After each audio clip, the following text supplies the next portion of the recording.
Hola chicos, bienvenidos a mi parte favorita de Social Science, la historia. Concretamente en quinto nos toca estudiar la Edad Media, pero yo voy a hacer una introducción previa de lo que ha pasado antes. Os había hecho esta presentación que al final, como es demasiado larga, casi que la voy a saltar y ya la haré en otro vídeo si acaso, con la historia geológica de la Tierra, y la verdad que estaba bastante bien, estaba curiosa, y bueno, ya os la enseñaré en otro vídeo.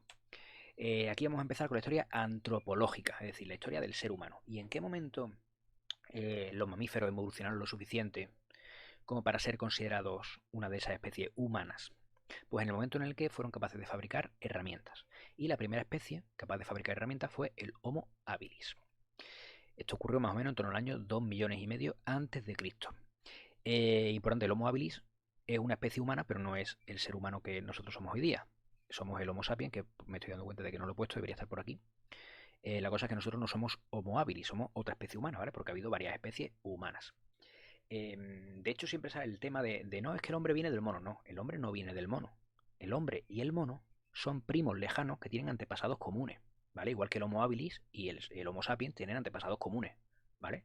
Pero no venimos del Homo habilis ni venimos del mono, ¿vale? Eso es importante entenderlo. En fin, otra especie humana es el Homo erectus, que parece ser que fue la primera en dominar el fuego. Probablemente otras especies anteriores también conocieran el fuego y fueran capaces de manejarlo y de mantenerlo vivo y demás, pero bueno, parece ser que el primero que fue capaz de crearlo con herramientas fue el Homo erectus, en torno a 1,7 millones de años antes de Cristo, ¿vale? 1.700.000 años antes de Cristo.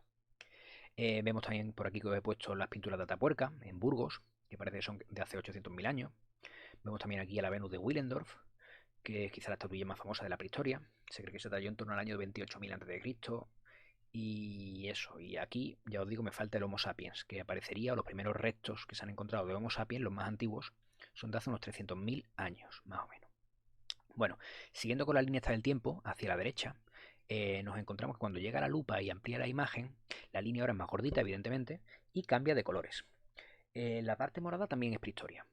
La parte morada sería el neolítico. La parte rosa era el paleolítico. Ya os acordáis lo que significa paleolítico, ¿no? Paleo es antiguo, lítico piedra, pues edad de piedra antigua, y el neolítico es la edad de piedra nueva. Pues bien, en la siguiente diapositiva hablaremos un poquito más de estas dos edades, pero os quiero comentar un poquito, solo un poquito, esto de la edad geológica que tiene que ver con las diapositivas que nos hemos saltado, porque en este caso es importante entender la edad geológica para saber por qué hubo el salto, por qué la humanidad dio el salto al neolítico. Y es que aquí, en torno al año 10.000 a.C., ocurrió un acontecimiento geológico importantísimo, que fue la última glaciación. Acabó el Pleistoceno con la última glaciación, la de la edad de hielo de Ice Age, de la peli, pues esa, acabó aquí. Y empezó una nueva edad geológica que es el Holoceno. Pues bien, gracias a esa retirada de los hielos, por así decirlo, a ese fin de la glaciación, el ser humano fue capaz de conseguir entender la agricultura y la ganadería y bueno, lo que vamos a ver a continuación. Vamos a comentar brevemente el Paleolítico, que hemos visto que es el periodo más antiguo de la prehistoria y también el más largo y además añado el más duro, porque en el Pleistoceno, que es el periodo geológico que acompaña al Paleolítico, en el Pleistoceno hubo un montón de glaciaciones, el clima era durísimo y me imagino que para esos primeros seres humanos que vivieron en el Paleolítico tuvo que ser súper, súper, súper difícil.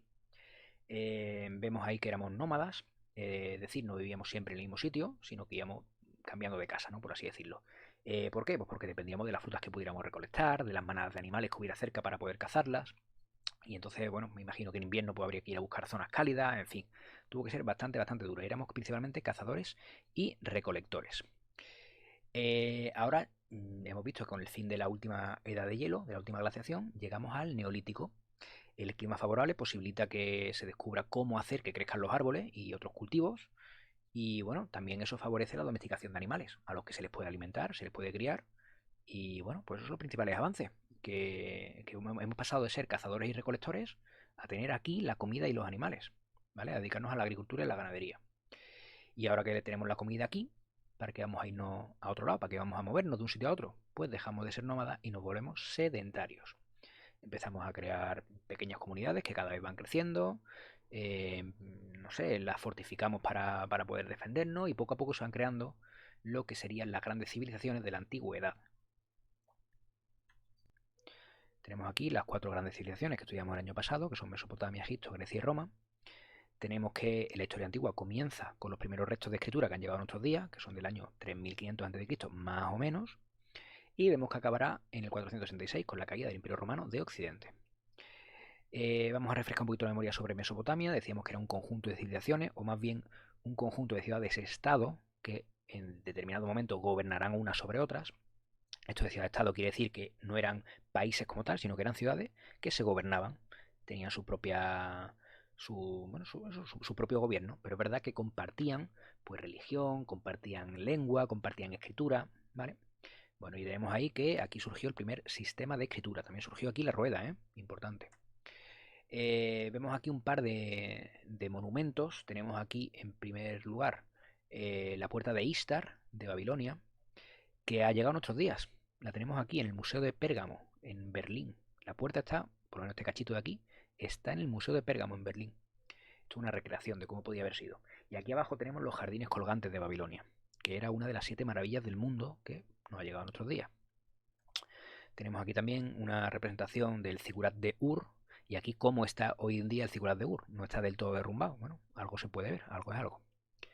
Bien, pasamos a Egipto, que bueno, aunque nos suena más, a mí curiosamente es la que menos me gusta. Y no es que no me guste, pero de estas 4 civilizaciones es la que menos me atrae.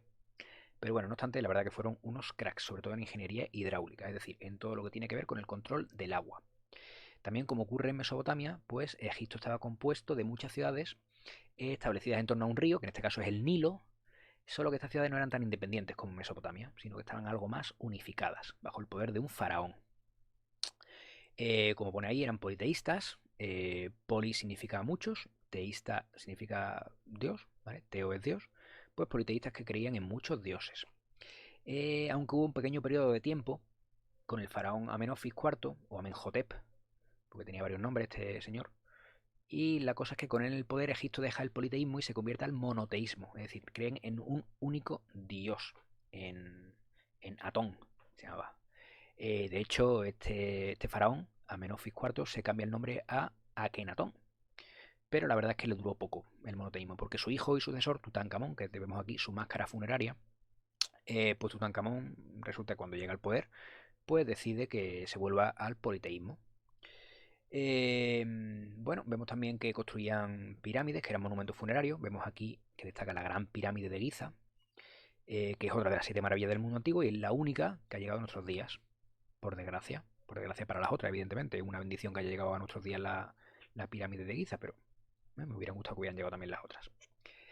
En fin, pero vemos aquí que la gran clave del poder de Egipto estaba en el control que alcanzaron sobre el río Nilo. Y es que se dieron cuenta de que el Nilo seguía unos ciclos bastante precisos que se repetían cada año. Durante 3 o 4 meses el río crecía e inundaba las riberas. Vemos aquí que el río, dice aquí que el caudal máximo, es decir, el río se desborda, alcanza su máxima cantidad de agua y se desborda. Pues bien, cuando el río vuelve a su cauce, las zonas que habían estado inundadas quedan cubiertas de un fango que se llama limo. Por aquí campos cubiertos de limo. Pues ese limo vuelve a esas tierras súper fértiles. Así que siembran, los cultivos crecen, recogen la cosecha y para entonces ya ha pasado todo un año y el río vuelve a crecer. ¿Vale? Se vuelve a repetir el ciclo una y otra vez. Además, vemos aquí en la imagen de al lado que lo perfeccionan todo esto construyendo canalizaciones, con sistemas de riego, en fin, son unos auténticos visionarios estos egipcios.